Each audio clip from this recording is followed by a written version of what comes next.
Coming up on the Fish Hunt Forever podcast. This is one of the neatest band stories that I've heard. It was old, 1980 or earlier. The anglers that are using forward-facing sonar are releasing a lot more of their fish. Maybe the water pushed it up, or is a dead bird and it just decayed over time, but... This is the Fish Hunt Forever podcast, formerly Sporting Journal Radio, presented by OnX. Know where you stand with OnX. Welcome to the show. Big news, ladies and gentlemen. Huge news. It's the return of the stash for Dan. How's it going, Dan? Didn't really know where you were going with that. Just have to start calling you Joe Henry. Back to the stash. What's the reason for the back to the mustache, Dan? It's free country, man.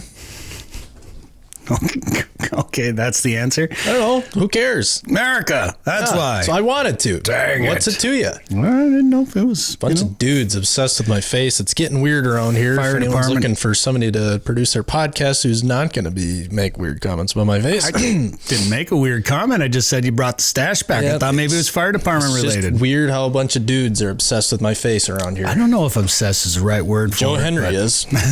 Joe brings it up a lot. I guarantee you. He'll lead once he joins the show. I guarantee he leads with it. I would bet money. Well, so stash is it's famous. And for those who are going to say, "Oh, you probably have already recorded his interview before you recorded your intro," we have not. No, we haven't. Well, we'll have Joe later in the show. We also have a really cool band story. I love banding data with waterfowl.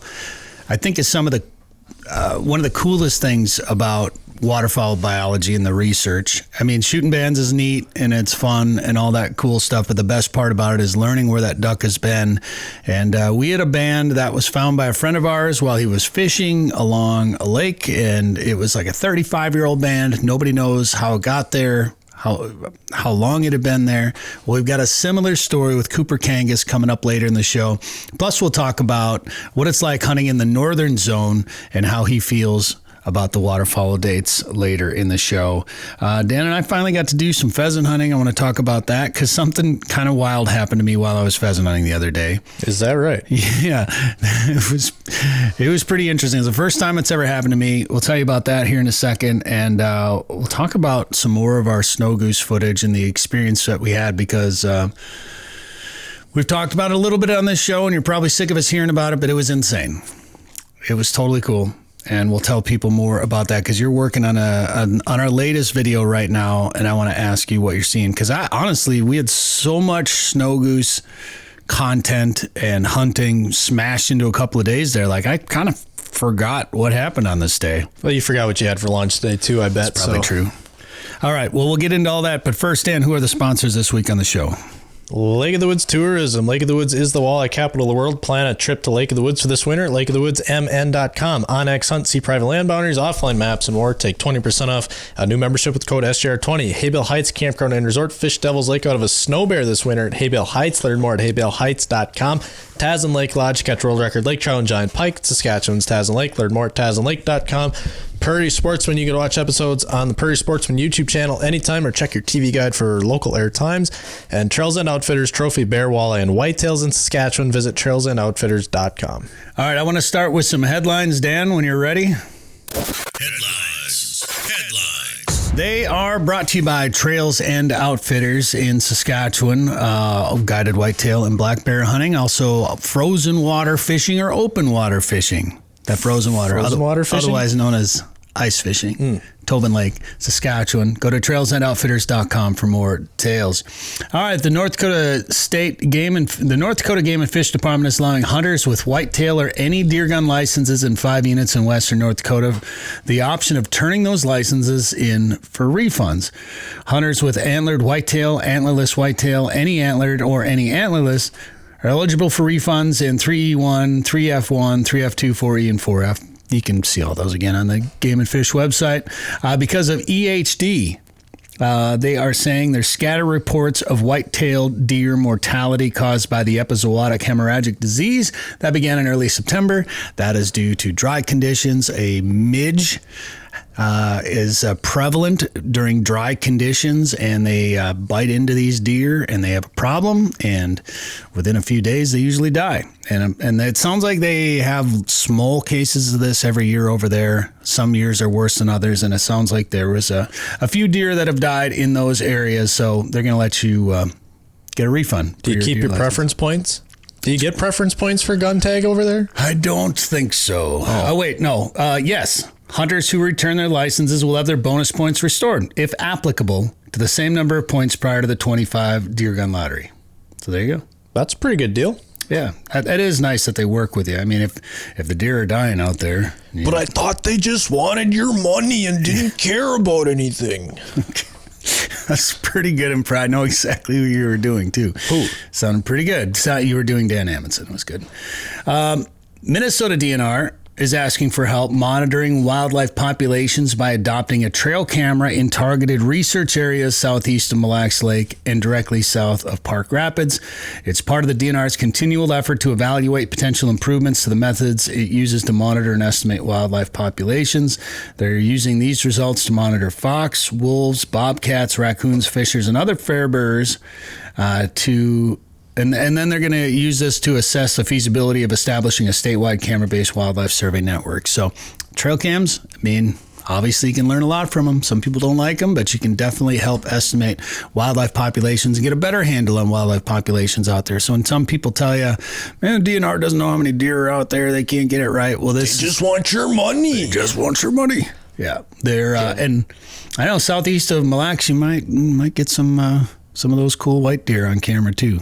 That would be pretty neat. So those are headlines brought to you by Trails and Outfitters. Dan, our trip to Saskatchewan has been widely discussed on this show. It was that first week was pretty amazing. Saskatchewan Snows Part 2 is available now on the Fish Hunt Forever YouTube channel. Go check it out. And we probably talked enough about that one, but you're working on Part 3 right now, Dan, and that was probably similar to the first two parts. It is. I don't want to give too much away, but we had to be pretty darn patient with those birds. If you remember correctly, it didn't feel like a lot happened because a lot didn't for quite a while.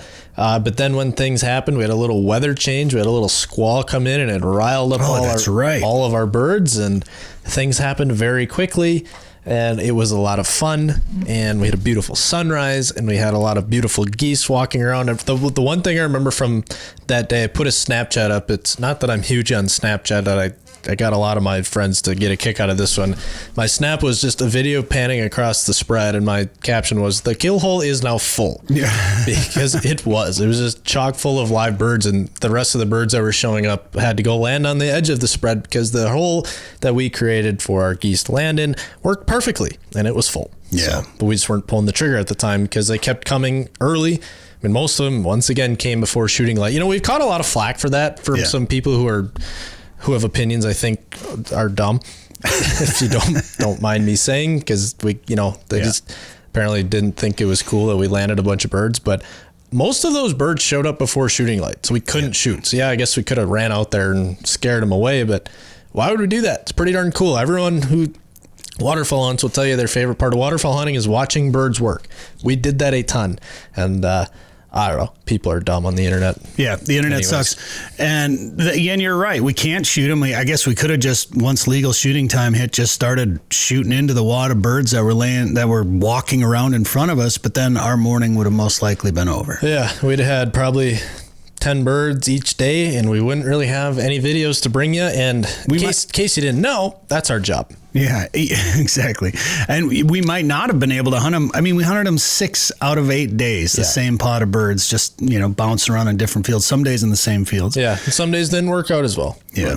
But I think that day that you're editing right now, if you followed me or Fish Hunt Forever on Instagram or Snapchat, there was a reel we put up where a juvie snow was almost walking through the tail loop on a hardcore full body. Yeah. Like he was going underneath it. It was rubbing all over him. That was from that day. Like we had 8 geese that just hung out in the decoys pretty much the whole time. Yeah, they didn't leave. The one, I felt bad for it. We had a dead bird that I think I shot. We placed in front of my blind there, belly down, kind of like you do. You make it kind of look like a decoy in a way. And this one Rossi just fed right around it, right up next to it, looked at it, didn't really understand what was going on. He's just sleeping. Yeah, I felt kind of bad, but that's all right. Yeah, there was, I had one sleeping in front, I was actually sleeping in front of me that I took 1,000 pictures of, probably some footage.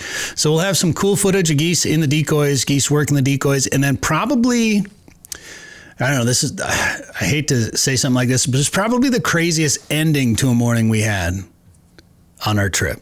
Probably, yeah. It's something that happens quite often, but it's pretty rare that you actually capitalize on it. Yeah. With pickup truck in the field. So that's all I'll say there. Cool things happening at the Fish Hunt Forever YouTube channel, honestly. Yeah. Like and subscribe if you don't yet. Go to Fish Hunt Forever on YouTube. Check it out. Presented by OnX now, by the way. That is correct. Thank you very much, Dan, for the reminder. Thank you, OnX. Thank you, OnX. Absolutely. You don't thank me. Thank them.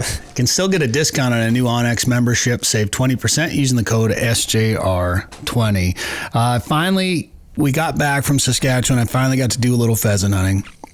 Really, I've had one walk so far at the time of this recording. I've a little bit parts of 2 others, but for the most part, one actual walk where I kind of put in some time, just walked a small public piece, put up way more birds than I expected to, because it was the Monday after MEA weekend, and stake ground here in western Minnesota just gets trampled between youth deer hunting and pheasant hunters. Usually multiple groups stomping across the stake ground in western Minnesota over MEA weekend, which is fine, whatever. Decided to go hunt on Monday. All right, I'll see you guys there. And I think I put up 10 or 11 birds in a couple hour walk on one piece, and it's not a huge piece. I was pretty impressed about, I think it was like 4 roosters and 6 hens. Went 0 for 3 on the first roosters. Looking back at the footage, Tiny almost caught a couple of them. She came closer to the roosters than I did, shooting at them. I did take feathers off the first one, I guess, looking back at it, but the second 2 were clean misses. But after I shot out the first one, all of a sudden, dog showed up and started hunting alongside of me.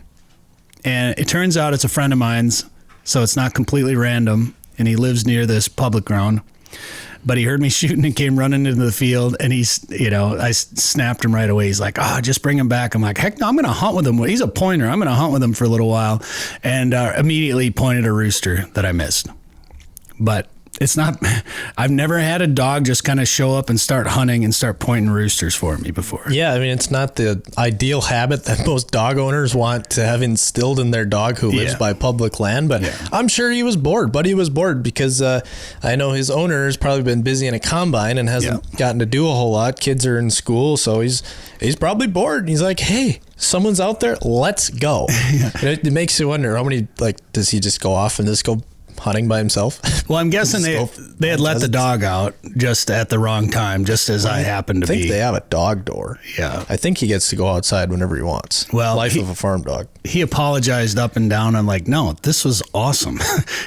Let me take him with me. I mean, Tiny's great, and I'm not trying to knock her, of course, but, it's kind of nice hunting over a pointer once in a while. Well. So, if you ever want, let me take him.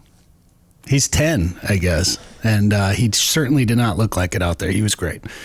So it was kind of a fun hunt. And I ended up shooting a rooster before the day was over. So I went 1 for 4 on the opener. And then I went out just briefly the next day. I went 1 for 1. So I redeemed myself a little bit.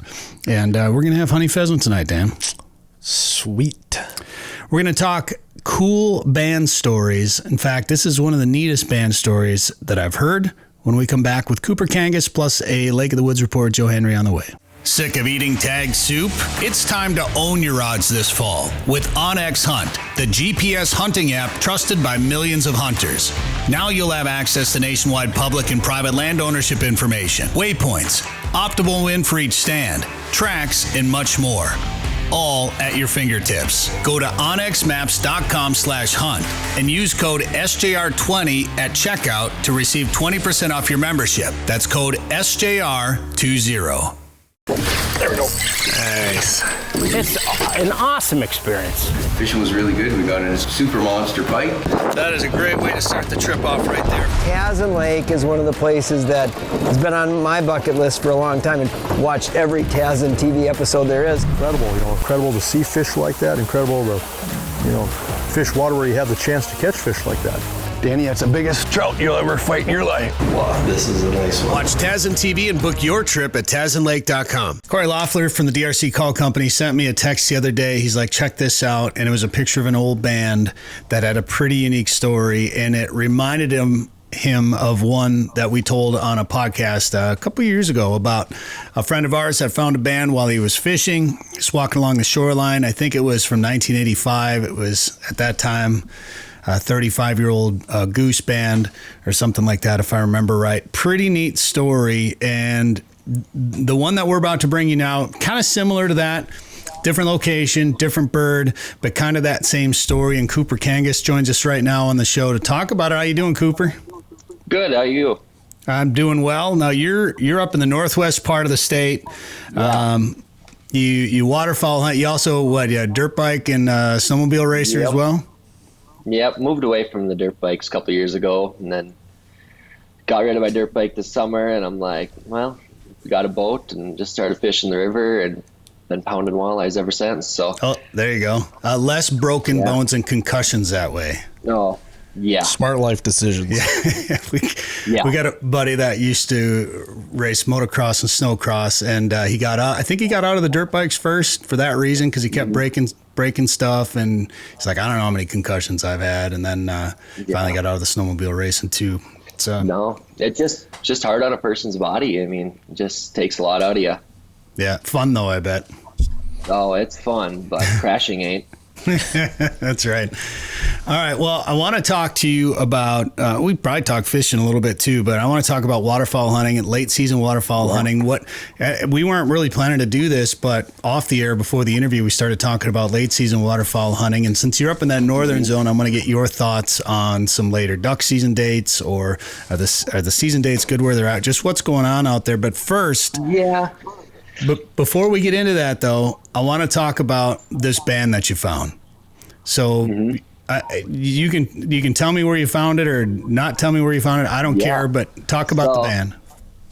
Just got done eating lunch, I think it was, and we were like, well, let's go for a walk, me and my girlfriend or whatever. And it's just a park down by southwest end of Thief River. And we were like, all right, let's go for a walk or whatever. And, well, just walk in and just, I always look around or whatever, and I was like, there's something shiny right there. So I walked over there and I picked it up, and so I got out of the deal.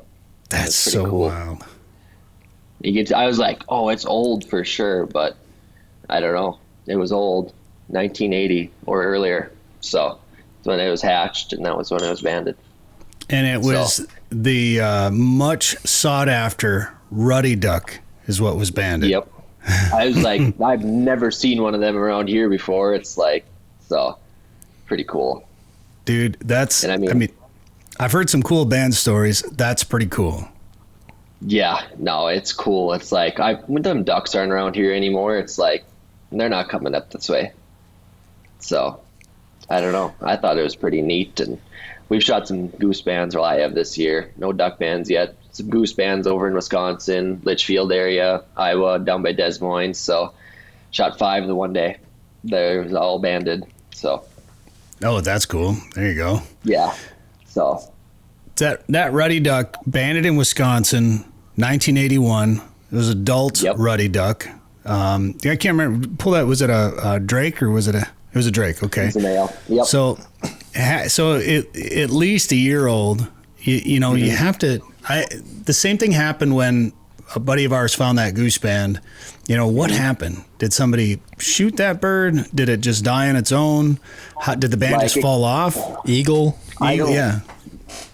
I mean, that water, it can get so high. There's a dam up there, and maybe the water pushed it up, or is a dead bird and it just decayed over time. But I really don't know how that had actually happened.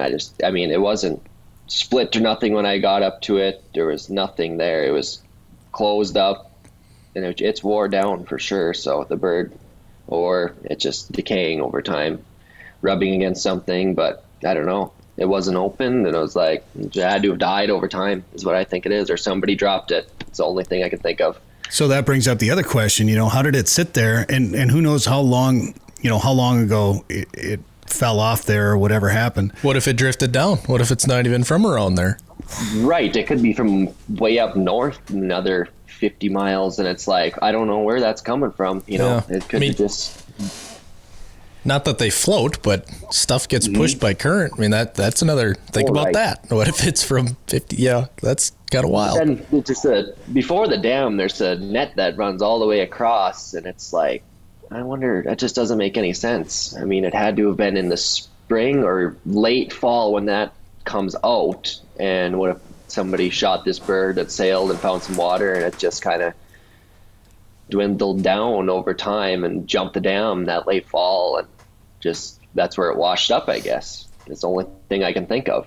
Is there maybe an eagle's nest? Could it have been carried up into an eagle's nest, and then the nest came down? It could have. I mean, there's trees all around there, and that Hart's Park or whatever, and now I'm just curious how many more bands are down there. Well, that's the other thing. Like, say it did sit there forever. How did somebody else not find it? I don't know. Just people ain't looking for that stuff, I guess, and not looking down. I mean, I'm always looking down for that stuff in the field. It just doesn't matter where it is. Just trying to find something cool. That's wild. So when you sent in the info, did you get any messages from anybody else or just the band info? No, I just got the band info, and that was it. I mean, that was it. That's all they sent me. I'm surprised. I'm sure if that original bander was still doing it, and that person's probably retired by now, but if that original bander was still around, or that biologist, I bet that they would have messaged you about it, because I've sent in some band info and gotten some weird stuff. Like there was we shot a Reddit. It was kind of a wee bird. I drew the band here a couple years ago, but it was banded in Oregon, and we shot it in western Minnesota. And the bander right away is like, "Can you send me another picture of that?" And I had sent the bander like 5 pictures, a video, went around the whole thing. And they're like, "That's kind of weird because migration is normally north to south." I was like, "Oh, right. You don't say." But, so you'd think that something like this, that maybe you'd get an extra message like, is this legit? Because that's pretty cool. Well, that's what, I mean, we don't shoot these kind of bands. And I'm like, it's an old band, so I don't know what to say. Like, an advised band? Shot some. Yeah, that's what it is. I mean, they don't put them on birds no more, I don't think. Mm-hmm. I'm pretty sure it's just the www.reportband, whatever. So I don't know. What were you going to say, Dan? Well, it gave you that on the report there. It gave you that problems were detected with this report condition of the bird and band does not correspond to how it was attained, blah, blah, blah, blah, blah. Because I'm sure that always raises a red flag. Because you have to wonder if there's people that'll report weird birds that they've already found or something, and it doesn't make any sense. Right, because I just put found, and I wasn't shot, found, and I put the location or whatever, and that's all it gave me. So I'm sure that's why that says that. So. Yeah.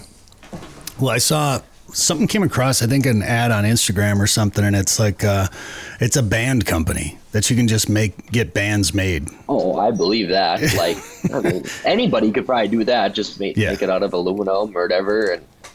Well, people have been buying bands off of eBay or wherever for forever and putting them on there. Like, "Oh, look at this one I shot." Well, remember, if you don't have a lanyard full of bands, you're not good at duck and goose hunting. That's right. Well, I mean, that's clearly then. I bet those high school kids probably have lanyards full of bands. Yeah. We got told on one of our YouTube videos today that this guy's like, "My kid and his high school buddies would school you guys out there shooting those snow geese." Like, okay, cool, awesome, sure.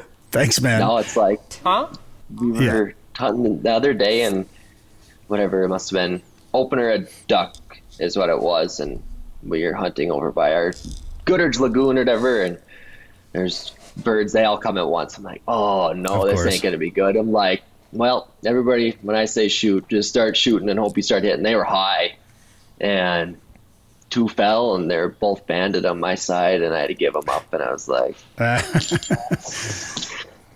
yeah, whatever. But that's okay. It's like new kids getting into hunting. That's what it was. And I'm like, yeah, that's fine. Cool. Like, go for it. I mean, I've shot my fair share of them. So it's like, it's cool for other people to get them. And I don't know. I just like to know where they're from and where they're coming from. And obviously they were molt migrators coming down, and I'm like, perfect. That'll work. The info is the best part. I mean, it's always neat shooting one, and it's cool to get one. I'm at the point too in my life where I'd rather see like somebody new like that. They get all excited about it. Might get them into waterfowl hunting a little bit more. I'd rather see that. I mean, if nothing else, I mean, it's the information though, to me, is the most fascinating when you find out just how far some of those birds have traveled. Maybe if it's an older one, you know, that's just so cool. You get a little peek into the lives of a bird that migrates, that flies thousands and thousands of miles and gets shot at all the way down and all the way back up sometimes. So it's pretty cool. Like last year we were youth hunting or whatever. It was my last season of youth duck hunting, and I'm like, all right, well, I know they just had the banding deal for the kids in the refuge, and we're half mile from the refuge. So it's like, what are the odds? And the field behind our house is just loaded, and it's like, got all my friends together, and we went out, and the bands weren't even in the system yet. So it's like, oh God, this ain't good. We gotta quit. Yeah, it's funny when they used to ban a lot of birds around where we're at right now, and I remember I wasn't on the hunt, but my buddies were, and they, I think they shot a flock of 8 geese and dropped all 8 geese, and I think 7 of them were banded. Bright but it was and shiny. Yeah, family group. You know, it was still hanging out. It was early in the season, but it's still good information though. I remember we used to kind of feel bad when that would happen. You know, we've got some biologist friends be like, oh, sorry, and they're like, no, it's still very valuable information to know that those birds didn't make it past 2 months or whatever and didn't make it out of here, and it's all valuable information. And I think that stuff's just cool, and the stories we have from waterfowl hunting and bands, it's wild. It's just so cool for sure. All right, we're gonna take a quick break for the radio audience, but we'll come back, talk more about late season duck hunting with Cooper Kangas here on Fish Hunt Forever.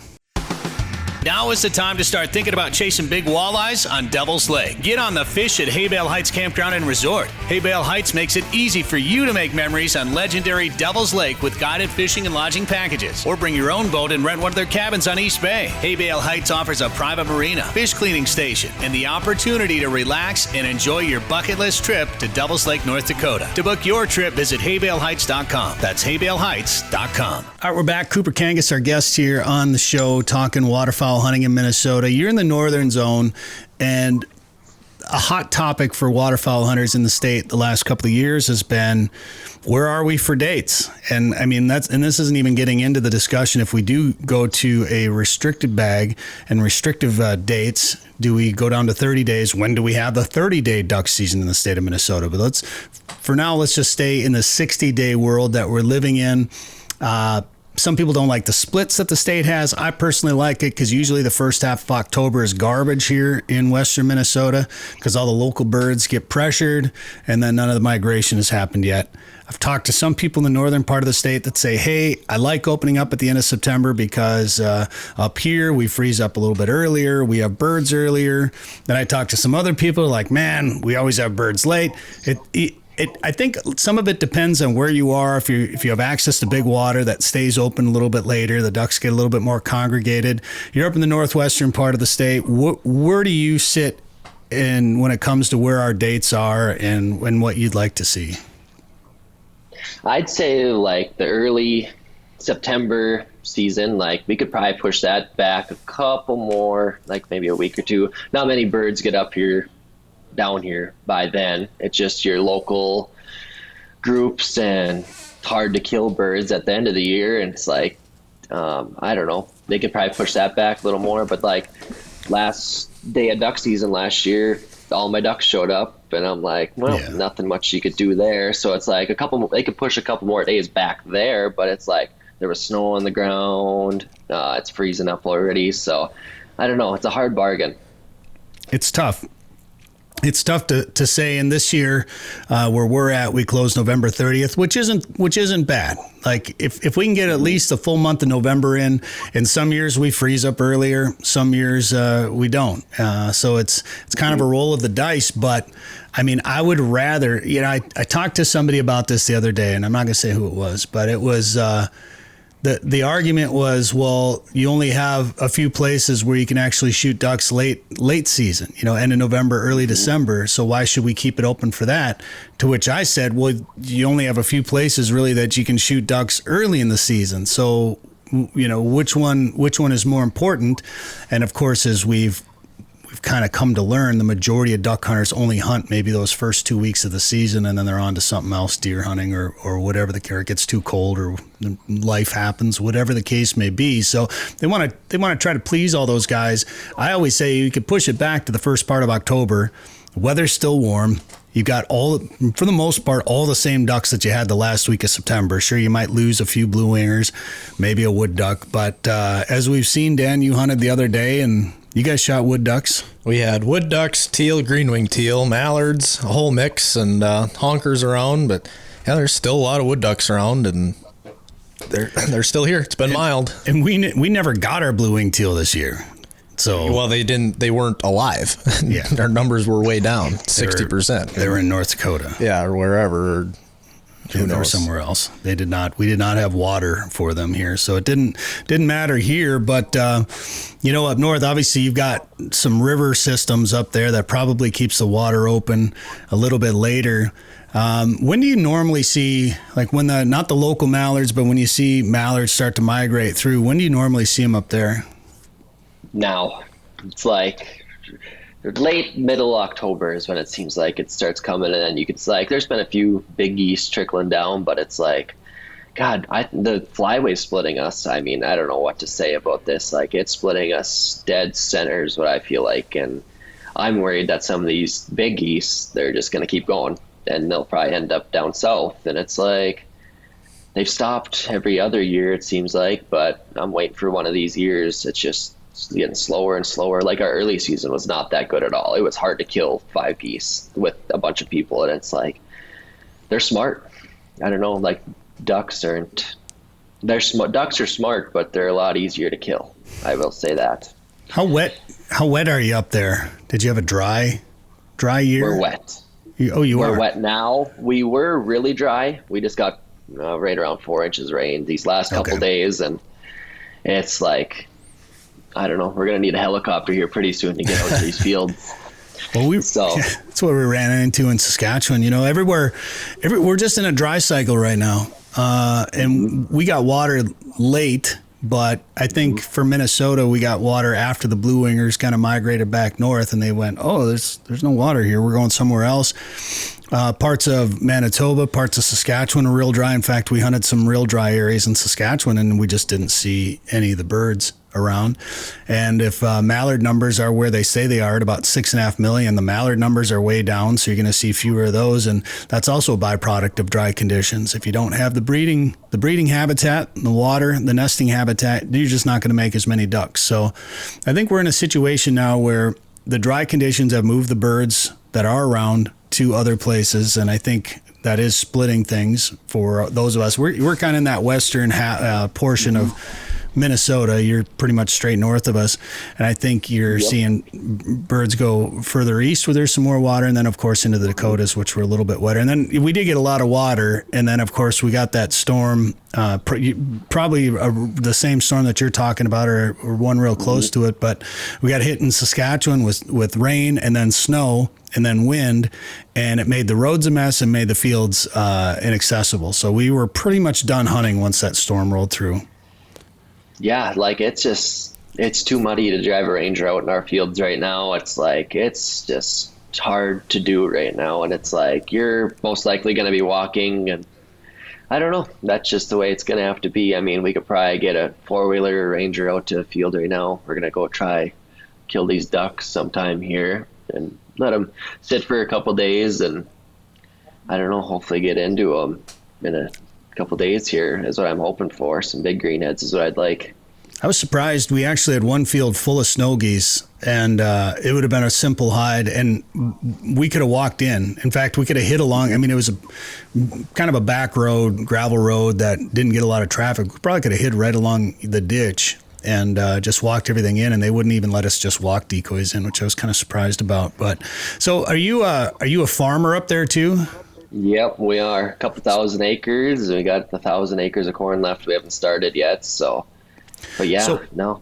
We talked to a farmer in Saskatchewan, and they were talking about how their farming practices have changed. Their plowing and tillage practices have changed a little bit. What are you doing for?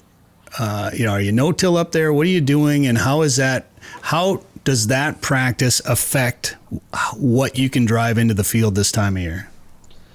Well, we'll just say if you like this fall, we'll chisel plow it or whatever if we can get to it. But then that in the spring, that helps a lot to break up everything. Then you cultivate it and then seed it and roll it and then spray it in the middle of the year and then combine it. So like if you plowed right now, we'll just say like an old plow, you'd have a mess right now in the next fall.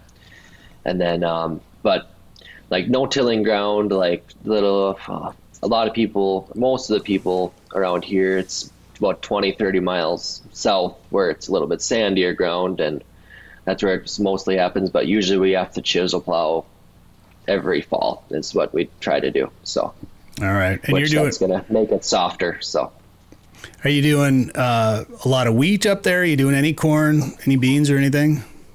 So we had 2,800 acres beans this year. We got carried away with that. And then we got 1,100 acres of corn. And then we had 500, 600 acres of oats, which figured out geese and ducks don't like oats. So boy, they sure did in Saskatchewan. Holy smokes. It looked like it. I seen the windrows and I'm like, oh, that'd be so much fun.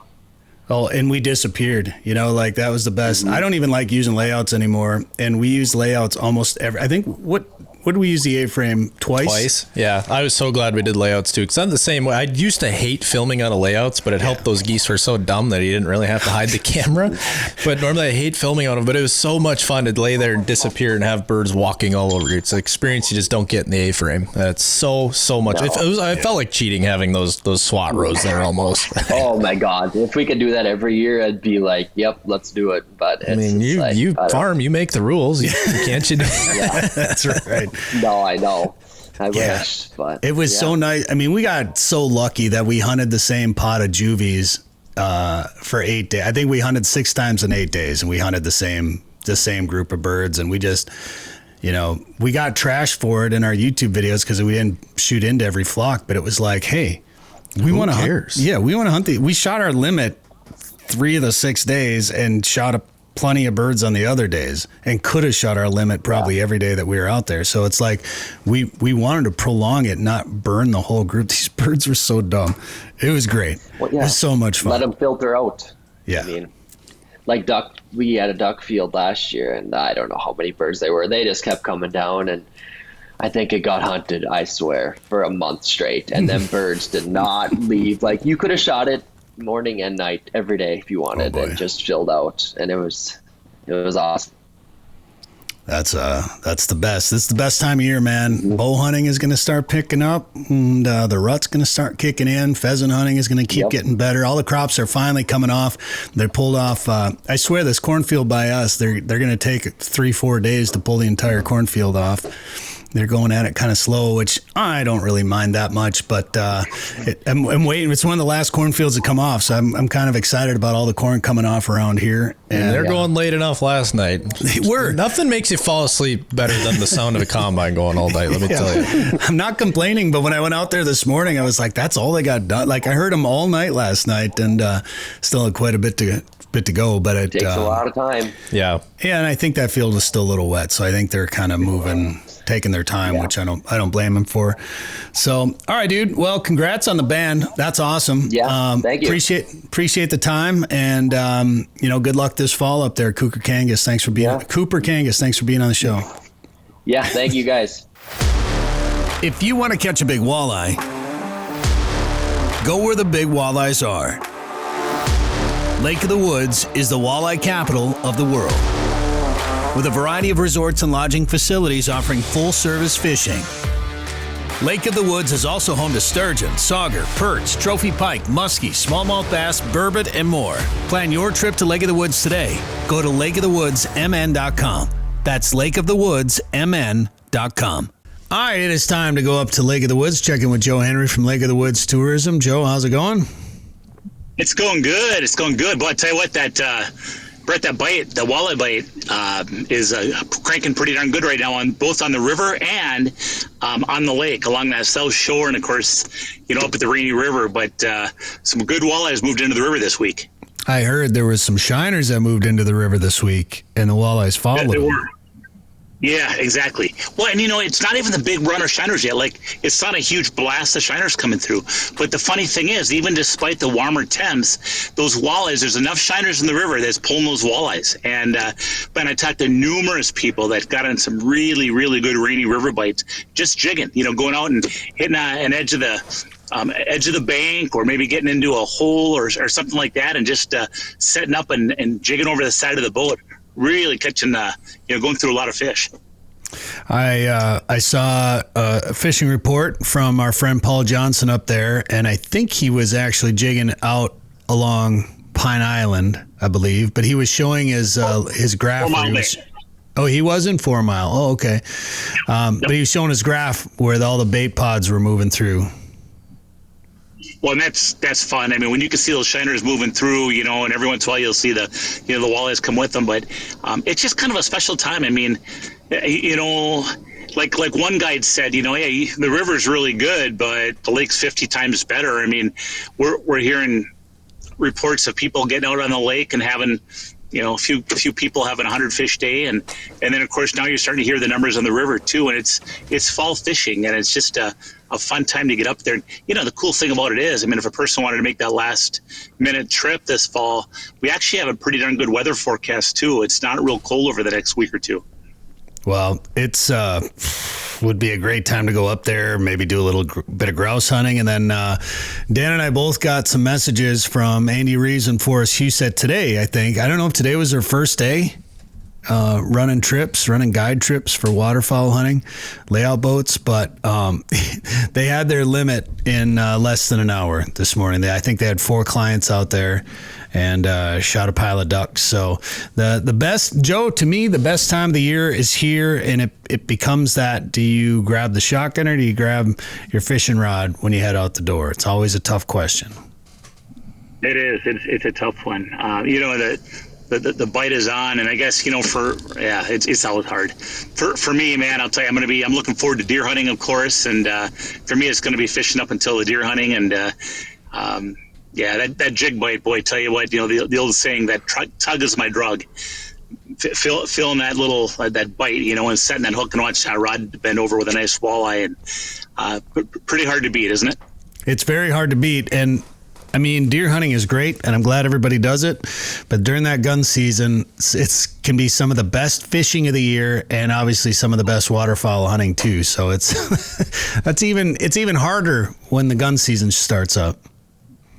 Well, it's funny because like-minded people. I mean, a lot of the same people that fish will hunt, and vice versa. So it's hard to fit them all in, but.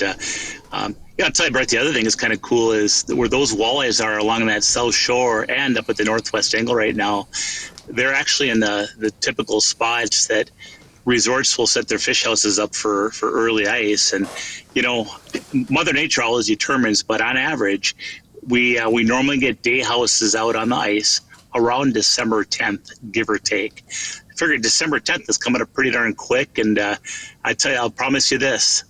That first month of December, whenever we get those houses out to into January, that's going to be some darn good fishing. Oh, yeah, absolutely. It's not too early to start thinking about that, maybe getting some dates locked in and getting a Lake of the Woods winter trip planned. And, Joe, I don't know, you're obviously in your truck right now. Do you want to talk about where you were today? No, I don't. No, sure I will. I'm happy to. Perfect. Great. I was up in Brainerd, Minnesota. I'm part of that Minnesota DNR walleye work group. And, today we talked about, everything from the DNR's efforts to, go from a 6 state walleye limit to a 4 state walleye limit. Still not sure what they're going to do in a possession, if they're going to go 4 possession or 6 possession. That's to be discussed, I guess, by the DNR. But that'll be coming forth here in a few weeks, and there certainly will be a public comment period and different things so people can chime in whichever side of the fence you're on. And we talked about forward-facing sonar, and I know, Bret, that you're on the DNR technological committee, and you're going to be talking about forward-facing sonar, I think, tomorrow in your group. Yep. But we went over some very interesting statistics about forward-facing sonar being used in the Brainerd Lakes area, and what kind of information that they found from it. And in a nutshell, in this study, really the Walleye Alliance, along with Central Lakes College and the Minnesota DNR, kind of teamed up, and they did a study on Edward Lake, I think it was South Long, and Gull. And basically, a lot of people using forward-facing sonar now. In this specific study with these 3 lakes, and the study was through September so far, it appeared that the average catch rate per walleye is much better with those anglers that are using forward-facing sonar. It appears that anglers that own forward-facing sonar coming on like year 3, there's kind of a learning curve, and when they get to year 3, they're much better with it than they are year 1 and 2. It seems like the anglers that are using forward-facing sonar are releasing a lot more of their fish. They're not keeping nearly as many. They're certainly catching bigger fish. Used to be that the average for anglers was, basically a catch rate of, way less than a walleye, per hour. And now they're seeing with forward-facing sonar, that it might be around a walleye per hour. So it's just the forward-facing sonar is in this specific study, because there's other studies that might refute this, but in this study it's showing that, people at forward-facing are catching more walleyes. They're not keeping as many walleyes as the average population, but they're certainly catching them. And we talked about the tournaments, and how it's pretty hard pressed to win a tournament in today's world without using forward-facing if it's allowed. And and then we just also talked about different aspects of the regulation process and how they're going to introduce some of these different things like 6-4, and it's got to go through this public comment period, and how just a number of steps to it the DNR has to go through. So another good meeting, another very interesting meeting. And when it's all said and done, I mean, there's certainly different perspectives even in our group. But, when it's all said and done, people just really want to have a good quality walleye fishing experience in the state of Minnesota. We also talked about AIS and what kind of effect AIS is having on lakes. And there's no doubt that zebra mussels are having a negative effect on walleye populations throughout the state of Minnesota. The warmer water temps, as a rule, combined with AIS, it's making lakes clear, it's making lakes warmer, and that's more conducive to panfish and bass and even pike that are sight feeders. It's not so good for perch and walleyes. Talked about how, when a walleye is first hatched, it really needs that food source right away early in the spring. And, in these clear water lakes that have zebra mussels, that food source isn't available. So consequently, it's one of the reasons that, your walleye population isn't robust. We talked about the difference between stocking fry and fingerlings, and how fry stocking has not been as successful with lakes with zebra mussels and the lack of food for these little fish, whereas fingerlings have been a little bit more successful. We talked about how, typically it takes, it's all across the board, but when a lake gets zebra mussels, the zebra mussel population spikes real high, and then eventually that starts coming down and then levels out. Now, it's really interesting because that might come down and level out after, for some lakes, 5 years. But there's other lakes in that Brainerd Lakes area that it's been 15 years and the lakes haven't leveled out yet, and they don't even know if they will. So it's really all across the board based on what kind of lake it is. And so just talking about all these different things that affect walleye fishing and what we can do about it, and, how the DNR might look at it moving forward as far as, regulations and, trying to manage a sustainable walleye population for years to come. Yeah, DNR gets bashed a lot in some instances, rightfully so. But the one thing I think that they're being really good at right now is listening to people a little bit and not rushing to make decisions on things. I know the 6 to 4 walleye limit's been discussed now for for the last year or so, I suppose, year and a half, whatever it's been. And the fact that they haven't just done it or made a decision, that they're going to look at things, try to do some research. You know, when you've got data to back up your decisions, it makes it real hard to get mad at them for it. Same thing with the forward-facing sonar, and I'm excited to be a part of that discussion tomorrow, and we'll talk about what I hear next week on this show. But to hear that they're doing some research and actually trying to do some studies so they don't just listen to all the people banging on the doors saying, hey, this needs to change. You need to do something about this right now. They're trying to do some research and figure out what is actually going on out there and what is good for the resource. And I think Tiny's got a feather lodged in her throat. So if you can, I don't know if you can hear that or not, but that's what you're hearing. So I'm glad the meeting went well, and I'm excited to listen in tomorrow to hear some more of that research and try to find some real answers before regulation changes here in the state of Minnesota, Joe. Yeah, and I think in this case, this study in the Brainerd Lakes area was actually driven by the Walleye Alliance Group, which is a group of guides in the Brainerd Lakes area primarily, I believe. And they actually funded it. So they put the money up. I think Central Lakes College had something to do with it. I think they may have had a student that was studying this, and they were available for use. And then, of course, the DNR kind of interpreted the data and that sort of thing. So it was a joint effort, really not even driven by the DNR in this case. It was driven by the Walleye Alliance, but the DNR said, yeah, we'll gladly participate.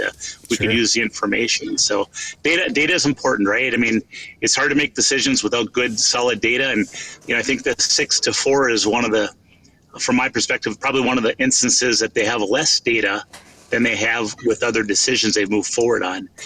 But at the same time, there are some in the DNR that believe that, we can't slow down on this one, that this one requires a little bit more proactiveness out of fairness. And so there's certainly different opinions, and it'll be interesting to see what the public thinks of it when it comes out. All right, Joe. Well, we'll let you get back on the road, and if people want to get a trip planned to Lake of the Woods, what should they do? Hey, check out our website, and that is lakeofthewoodsmn.com. Thanks for listening to the Fish Hunt Forever show. Download the Fish Hunt Forever podcast wherever you get podcasts or watch on the Fish Hunt Forever YouTube channel. If you like today's show, please give us a 5-star review. Find past shows, articles, news about regulations, and more at fishhuntforever.com.